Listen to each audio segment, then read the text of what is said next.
Olá, boa noite. Aproximadamente 800 mil pessoas foram prejudicadas com a paralisação total do transporte coletivo na manhã de hoje em Manaus. O Tribunal Regional do Trabalho havia proibido greve geral, mas de acordo com o Sindicato dos Rodoviários, a decisão de parar 100% da frota partiu dos próprios trabalhadores. Nas garagens, ônibus parados e funcionários de braços cruzados. Nas paradas, muitos usuários prejudicados. Dona Ana estava à espera do transporte desde as 5h40 da manhã. Para chegar ao trabalho às 7h, ela precisa pegar 2 ônibus diariamente. E está difícil a situação? 8 horas, está difícil a situação até agora, nenhuma condução para o lugar que eu quero chegar, né? E essa greve aí, ela prejudica muita gente, né? Só a metade da população é toda, né? Porque todo mundo depende do transporte. Seu João também teve dificuldade para ir ao serviço. Como é que é essa sua situação? Pois é, a gente quer ir para o trabalho, muita gente aqui está querendo ir, não tem condições de pegar um ônibus. Se não tiver um dinheiro, o cara vai ter que ir a pé. Eu saí lá do meu bairro a pé, sabe da onde? Do Novo Aleixo até o Terminal 5, para pegar um ônibus, que não tem ônibus, isso é uma pouca vergonha para eles. Todos os ônibus do transporte coletivo deixaram de circular na manhã desta segunda-feira em Manaus. Isso porque os rodoviários reivindicam um reajuste salarial vinculado ao aumento da tarifa. Esse reajuste que o Sinetran deu foi referente à campanha salarial 2016-2017. 2017 e 2018 venceu agora em abril. Portanto, eles tinham que negociar com os trabalhadores, até porque a prefeitura já deu uma tarifa bastante razoável para eles, ou até mesmo exorbitante, com o argumento que o nosso aumento salarial estaria contemplado nessa planilha. A população teve que buscar outras alternativas, como negociar com mototaxistas ou mesmo pegar um ônibus alternativo. Pode vir, coroado, piloto! Até agora, o máximo que eu peguei foi 2 corridas aqui. Tá meio devagar, mas tá dando pra tirar devagarzinho, porque o pessoal tá barateando muita corrida. Mas tá indo, devagarzinho, mas tá indo. O pessoal não recebeu, ainda nem chegou o final do mês direito, o pessoal fizeram a greve.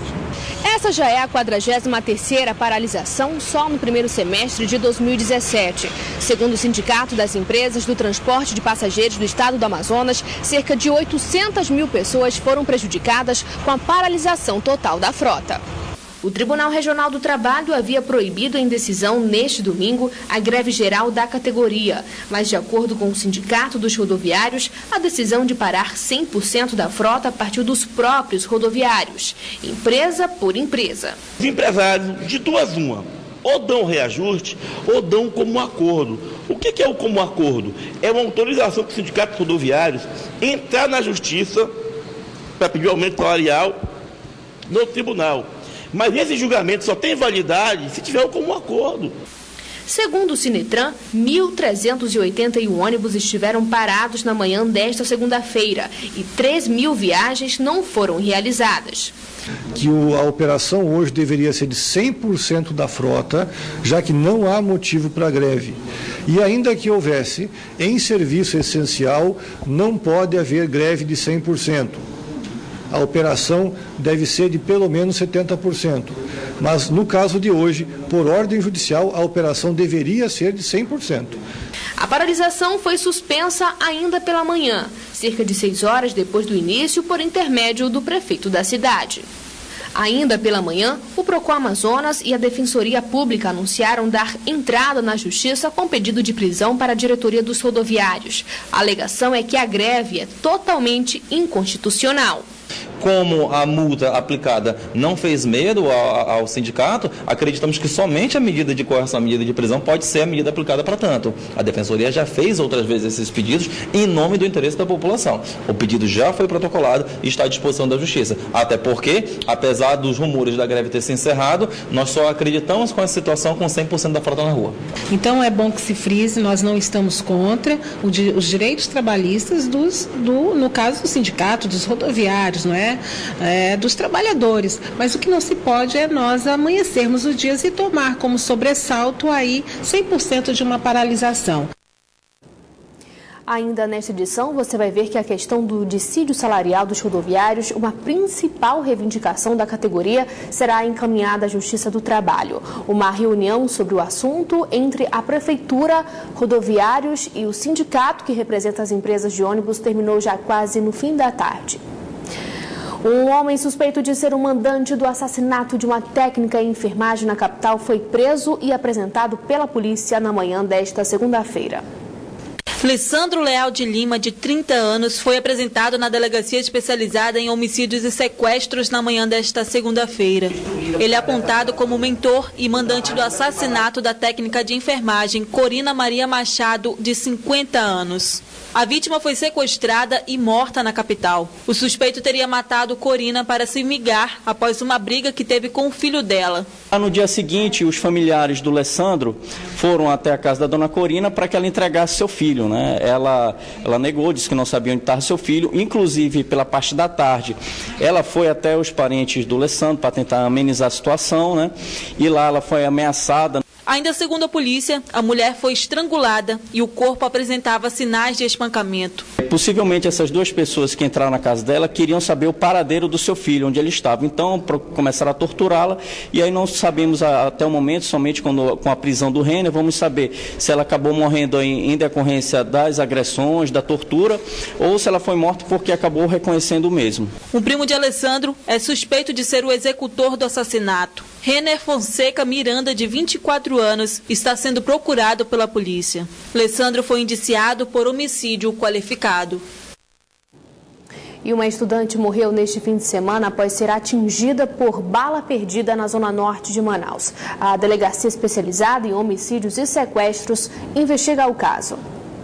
Rayane Caroline Pinto Pereira, de 21 anos, ainda foi levada ao pronto-socorro, mas não resistiu aos ferimentos. A universitária morreu após ser atingida por bala perdida na zona norte da capital neste fim de semana. Ela estaria a caminho da igreja.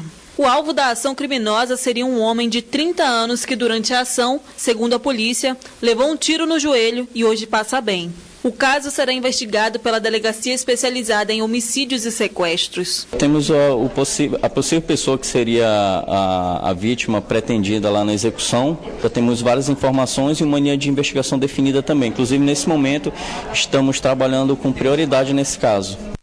O Amazonas é o 18º estado em diagnósticos da hanseníase no Brasil. E um evento realizado aqui na capital amazonense avalia os casos da doença na região norte do país.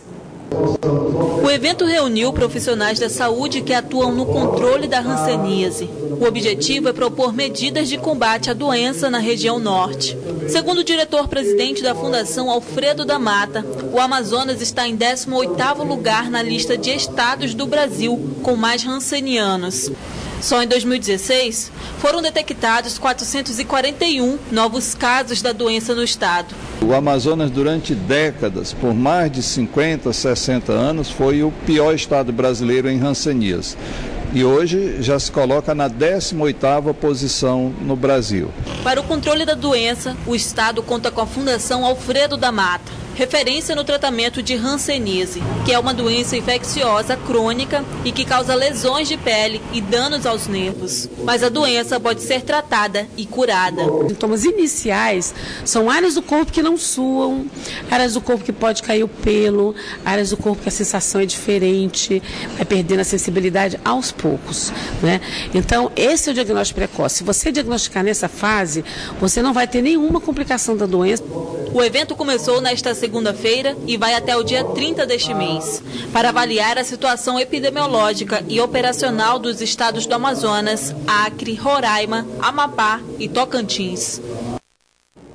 E vamos conferir agora a previsão do tempo para esta terça-feira na capital e alguns municípios do interior do estado. Em Manaus, a previsão é de tempo ensolarado. As temperaturas variam entre 25 e 33 graus. A mesma previsão para o município de Itacoatiara, mínima de 25 e máxima de 32 graus. Em Tefé, a previsão é de muitas nuvens, com chuva fraca, onde as temperaturas variam entre 26 e 30 graus. Em Careiro, a previsão é de sol entre nuvens. As temperaturas variam entre 25 e 33 graus. Uma A carta de compromisso contra o Caixa 2 na eleição suplementar no Amazonas foi assinada pela maioria dos candidatos que concorrem ao governo neste novo pleito. A ação no estado faz parte de um movimento nacional que visa o combate à corrupção no Brasil. A proposta da carta é para que os candidatos ao governo do Amazonas na eleição suplementar em 2017 concordem com as ações do Comitê de Combate à Corrupção e Caixa 2 do Amazonas. 4 já haviam assinado o documento na última sexta-feira e nesta segunda foram mais 4. Com a assinatura da carta, é firmado o compromisso de promover uma campanha eleitoral sem utilização do Caixa 2. A ação no estado faz parte de um movimento nacional chamado de Movimento de Combate à Corrupção Eleitoral. São mais de 100 entidades da sociedade civil com o objetivo de melhorar o cenário político do país e conscientizar o eleitor sobre a importância do voto com responsabilidade. O trabalho também visa coibir qualquer forma ilegal de promover propaganda eleitoral, inclusive com o uso do poder econômico. É o lado simbólico de que os candidatos têm interesse, né, em firmar compromisso com a sociedade no sentido de uma boa eleição, sem uso do Caixa 2, sem ilegalidades. A carta voltada à garantia de um processo limpo, ou seja, com lisura, transparente e que possa ser também educativo, no sentido de que os candidatos assumam o compromisso contido na carta e possam combater o Caixa 2 e a corrupção eleitoral de uma maneira geral. E a disputa para o governo do Amazonas na eleição suplementar ganhou seu 9º concorrente. É o cabeleireiro Jadelvone Nogueira Deltrudes, do PPL. Jardel, nome registrado no Tribunal Regional Eleitoral do Amazonas, aproveitou o prazo para os registros individuais de candidaturas que encerrou na última sexta-feira. Ele já disputou para deputado e vereador em eleições anteriores. A vice de Jardel na chapa é uma advogada. Eles também assinaram a carta de compromisso contra o Caixa 2 na eleição suplementar no Amazonas. Um novo acordo entre o Ministério da Saúde e as indústrias pretendem cortar 28 mil toneladas de sódio dos alimentos industrializados até 2020. Mas os médicos alertam para o consumo de sal em excesso em qualquer alimento. Ou seja, não é bom também exagerar na comida. Para muitos, a comida sem sal fica sem graça. Mas tem gente que exagera na dose. O restaurante apresentou uma comida com um teor baixo de sal. E a gente sempre utiliza para acrescentar um pouquinho, para dar sabor. O Johnny sabe bem que o consumo em excesso faz mal à saúde. Mas ele não dispensa o salzinho. O sal, ele é muito... É tipo o tempero principal, eu acredito, para comer salada, carne, peixe. A gente sempre pensa no sal, até porque sem sal não tem muita graça, né? A gente sabe que faz mal, mas a gente gosta muito do sal. Até sua filha, a Aninha, não dispensa algumas pitadas na comida.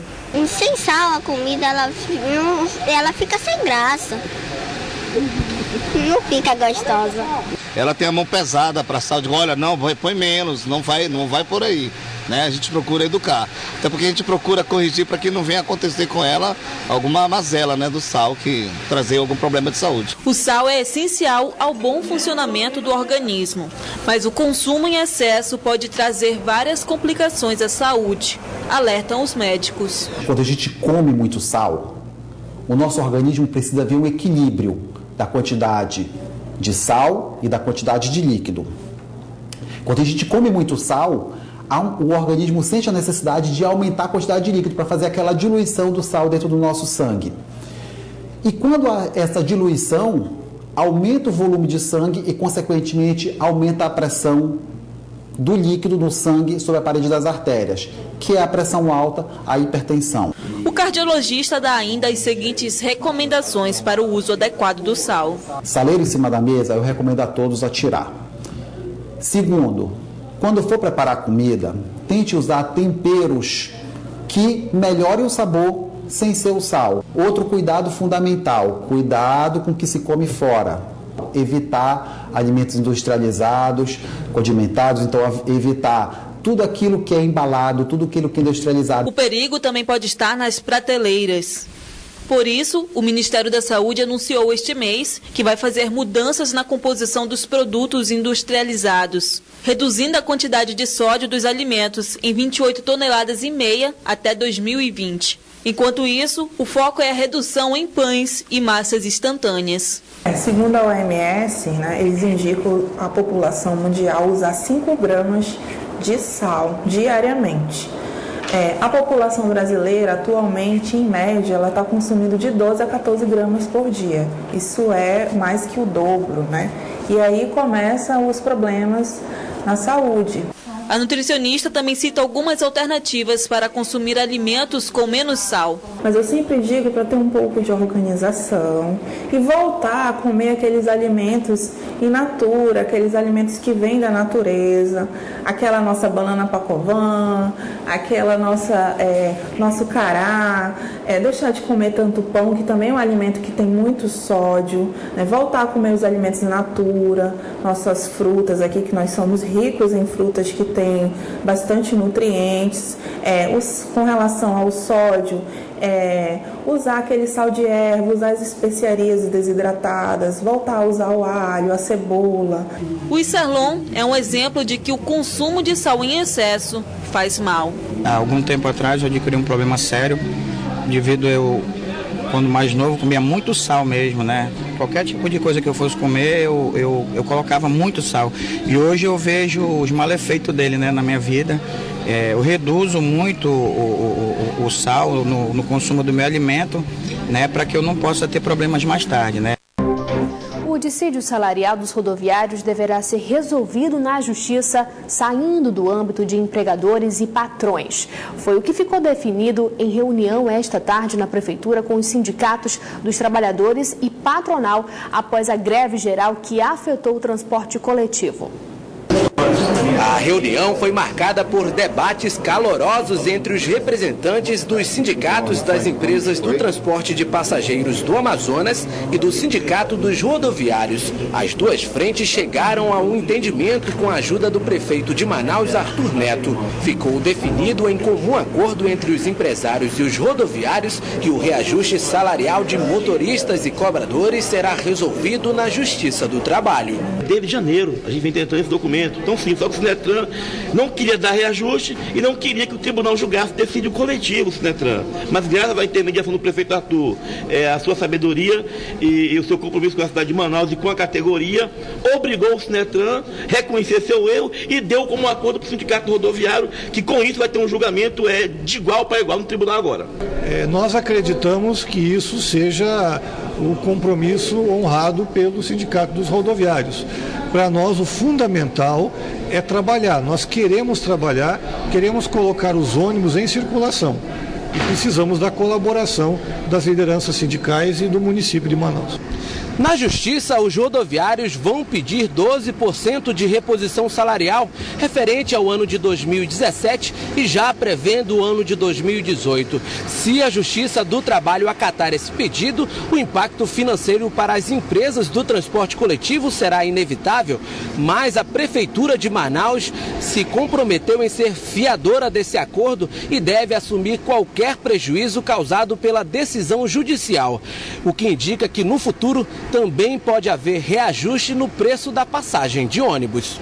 Então foi um assunto resolvido com muita maturidade, as partes todas foram atentas e eu quero agradecer a ambos, agradecer tanto aos empresários quanto aos rodoviários pela forma cavalheiresca com que se portaram em relação a mim e pela forma atenciosa com que se portaram em relação a Manaus.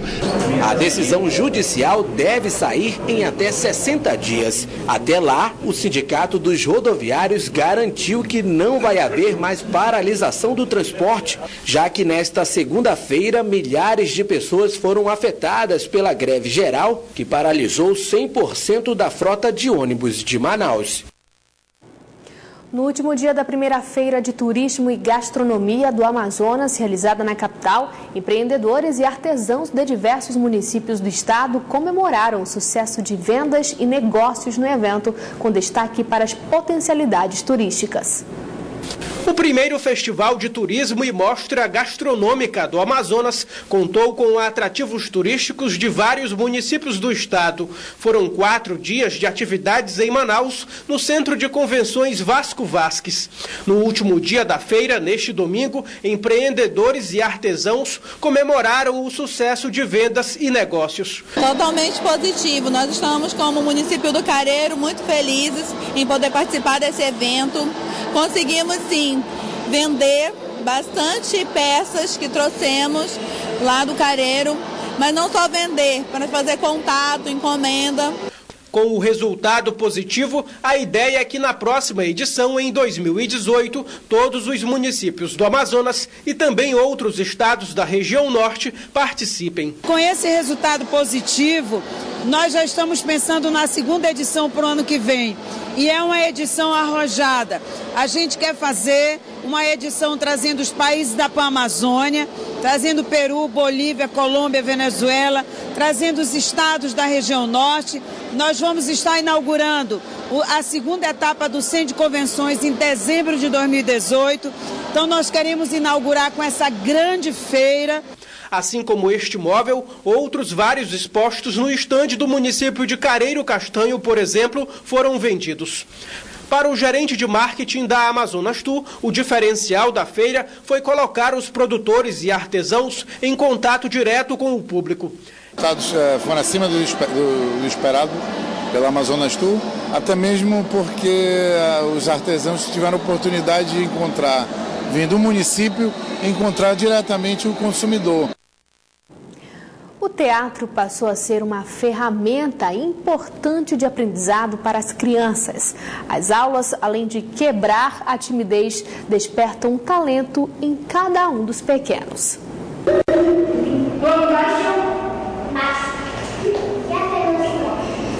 Timidez. Essa é uma palavra que não existe no dia a dia dessas crianças. Foi graças às aulas de teatro que cerca de 80 crianças passaram a ver o mundo de maneira diferente. As aulas são sempre dinâmicas e buscam aguçar o imaginário de cada uma delas. E parece que eles estão no caminho certo. A Ana Luísa já tem boa desenvoltura no palco e vai ser protagonista de um musical.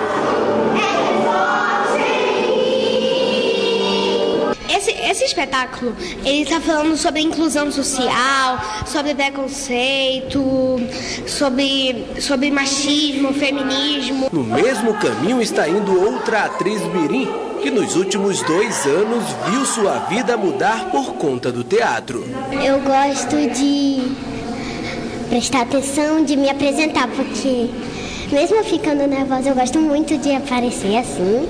E eu espero que tudo dê certo. No teatro a gente não só assim aprende, a gente se diverte, as professores são legais. E o que dizer das atrizes e atores baby, que já começaram a dar os primeiros passos no teatro? Então a gente pega esse público tanto para estar em cena, mas principalmente porque para eles aprenderem a gostar do teatro, formar esse público, né? Por isso que a gente apresenta tantas manifestações artísticas para eles. A gente traz o circo para eles, a gente traz a dança para eles, e aí eles vão gostando, né? Vão se identificando e se apropriando, talvez, na sala de ensaio. Tudo que a gente pensa é relacionado com o cotidiano deles, porque não adianta trazer coisas mirabolantes se eles não conseguem relacionar e não conseguem refletir acerca do que eles estão fazendo. E assim, aos poucos, esses meninos e meninas vão injetando nas veias o lado artístico, deixando a criatividade fluir e a imaginação aflorar o talento que cada um carrega dentro de si.